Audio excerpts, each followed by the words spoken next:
क्योंकि विपक्ष के पास अब कोई मौका नहीं है। हम इनके चरित्र पे बात करने लगेंगे तो पता नहीं कितने लोगों के क्या खुल जाएंगे, पता ही नहीं चलेगा। तो उनको बस ये लग रहा है कि एक महिला को डाउन करना है तो आप बस उनके चरित्र पे बात कर लो। शादी ऐसी थी कि सांसद अतीक अहमद मेरी हत्या करवाना चाहते थे। मेरे पास प्रूफ है। मेरे परिवार के कुछ लोग हैं जो अतीक की चाटुकारिता शुरू से करते थे। मैं कचहरी में मुकदमा लड़ी, मैं कोर्ट में, हाई कोर्ट में लड़ी, मैं सुप्रीम कोर्ट में लड़ी, मैं तीनों कोर्ट में मुकदमा लड़ी। और ये मान के आप चलिए कि कितना संघर्ष रहा होगा कि सुप्रीम कोर्ट तक का जाना। तो ऐसा नहीं, जानकारी सबको सब थी। मुझे आपको लगता है कि मैं किसी से मिली ना होंगी, मैं रोई ना होंगी, मैं कहीं ना होंगी, मैंने प्रार्थना ना किया होगा। मगर सबसे बड़ी बात है कि मुख्यमंत्री के पद में किस तरह के लोग बैठे हैं, किस तरह के लोग बैठे हैं। अपराध को कम करने वाले में बैठे हैं कि अपराध को बढ़ाने वाले बैठे हैं, कि यार रहने दो, बच्चे हैं, बच्चों से गलतियां हो जाती हैं, ऐसे लोग बैठे हैं। तो मैं बस यही कहना चाहूँगी कि ये अपने अपने विवेक के ऊपर होता है कि अपने उत्तर प्रदेश को चलाना कैसे है। एक स्वच्छ शासन देना है, स्वच्छ प्रशासन देना है, कि आपको बस राजनीति करनी है। एक आखिरी सवाल मैम, इन दिनों सोशल मीडिया पर तमाम जगह पोस्ट देखने को मिल रहे हैं जिसमें आपकी शादी पे सवाल खड़ा किया कहा जा रहा है कि पूजा पाल जी की शादी वर्मा समाज में हुई है, उन्हें वर्मा समाज का माना जाए। नहीं, कैसे आप मान लेंगे? आपने देखा होगा कि मैं राजनीति अकेले कर रही हूँ। और देखिए, सबसे बड़ी बात है कि वर्मा मान लिया जाए, वर्मा जी के आदमी जिंदगी चलाए भी तो आगे। क्या एक घटना होने से क्या आदमी रुक जाएगा? या किसी के षड्यंत्र का आदमी शिकार हो जाए तो क्या आदमी हम जैसे वो जिलाना चाह रहे हैं हम जी लेंगे? ऐसा तो नहीं होता है। फिलहाल देखिए, ये जो शादी की बात हो रही, मैंने जिन लोग शादी की बात कर रहे, क्योंकि विपक्ष के पास अब कोई मौका नहीं है, कोई मतलब कि क्या कहेंगे कि जैसे एक राजनीतिक करने की वार नहीं है। तो उनको बस ये लग रहा है कि एक महिला को डाउन करना है तो आप बस उनके चरित्र पे बात कर लो।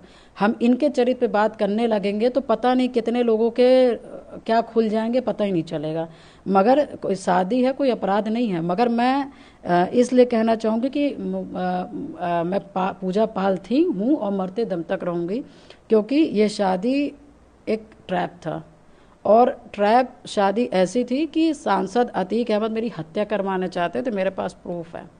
मगर जब हत्या नहीं करवा पाए तो उनको लगा उसी में, क्योंकि मेरे परिवार के कुछ लोग हैं जो अतीक की चाटुकारिता शुरू से करते थे।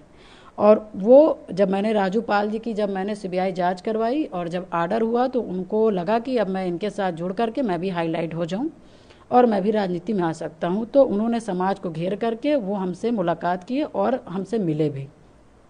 और जब मुलाकात हुई, जब मिले, तो उसके बाद फिर अतीक और इनके प्लानिंग थी कि पूजा पाल को, क्योंकि राजू पाल जी की हत्या करके पूरे पाल में हाहाकार हो गया। अतीक अहमद की कुर्सी गई, फिर आई नहीं। तो उसकी पत्नी की हत्या करना भी छोटी बात नहीं होगी। तो हत्या का प्लानिंग हटा करके मुझे राजनीतिक मेरी हत्या करना चाहे। और जब इन्होंने कहा कि ऐसा है कि कोई और कहेगा तो कुछ नहीं होगा, तुम इमोशनल करो। इन्होंने फिर मेरे परिवार के एक भाई हैं जो अतीक से टच रहते थे, उन्होंने उधर भी मिले थे, इधर भी मिले और पब्लिक को गुमराह किया, प्रशासन को गुमराह किया, सरकार को गुमराह किया। गुमराह करते हुए उन्होंने क्या कहते हैं, शादी का इन्होंने एक रचा। और मतलब 6 महीना तक, क्योंकि मैं नहीं कर, जो लड़की 2005 से लेकर के 2017 तक शादी नहीं की, उसको अभी क्या वो हो जाएगा कि शादी करने के लिए पगला जाएगी। मगर हाँ, जब कोई दूसरा बंदा कहेगा तो उसके दिमाग में कुछ नहीं आएगा। कोई दूसरे जात का व्यक्ति कहेगा तो वो भावना से नहीं जुड़ेगा। मगर घर में माँ से मैका, पहले माँ का शब्द आ जाता है तो कहीं ना कहीं भावुक हो जाता है। और बड़े भाई होने के नाते ये होता है कि हाँ, हो सकता है सही कह रहे। उसके बाद फिर आप जब 6 महीना लगातार आप सिर्फ और सिर्फ एक ही उस पे उद्देश्य पे काम कर रहे हैं तो कहीं ना कहीं आप शायद सफल हो जाएंगे। और वही उद्देश्य उनका हुआ कि अतीक का अपना वो था कि इसको तैयार करो। और क्या कहते हैं, बस हमारा ये कि भाई आपको विधायक बनना है, मैं विधायक बना दूंगा, मैं सांसद बन जाऊंगा। और सबसे बड़ी बात, जो एक गले की हड्डी है, राजू पाल का मुकदमा, ये लड़की यहाँ से हटती है तो हमारा मुकदमा से निजात मिल जाएगा, हमारी सांसदी वापस आ जाएगी, तुम्हें विधायक बन जाओगे। समाज इसको थूकेगा, समाज इसको बहिष्कार कर देगा, समाज इसकी बात नहीं सुनेगा और हम लोग के सारे कांटे निकल जाएंगे। मगर हाँ, ये भी सच्चाई है कि जब मुझे ये पता चला, और तुरंत ही भगवान की देन पता चल गया, क्योंकि क्योंकि मैंने एक देखा है कि हम जैसे लोग को सिर्फ आप थोड़े दिन तक का परेशान कर सकते हो मगर अपने मिशन से हटा नहीं सकते। मुझे जैसे पता चला कि उन्होंने कि मेरे से कहा गया कि अपना मुकदमा भाई दे दो, मैं मुकदमा लड़ूंगा। आप क्यों परेशान, मतलब आप इतना परेशान हो ली, आपकी ज़िंदगी कैसे कटी होगी भाई, वो मैं समझ रहा हूँ, ये वो जैसे भी उन्होंने वो किया। तो हमें लगा ठीक सही कह रहे हैं। उसके बाद जब मुझे जैसे पता चला कि मेरे साथ ये मतलब कि षड्यंत्र है, तो मैंने इस शादी का तुरंत विखंडन किया, तुरंत तत्काल प्रभाव से। 18 में हुआ, 18 में मैंने अप्लाई किया।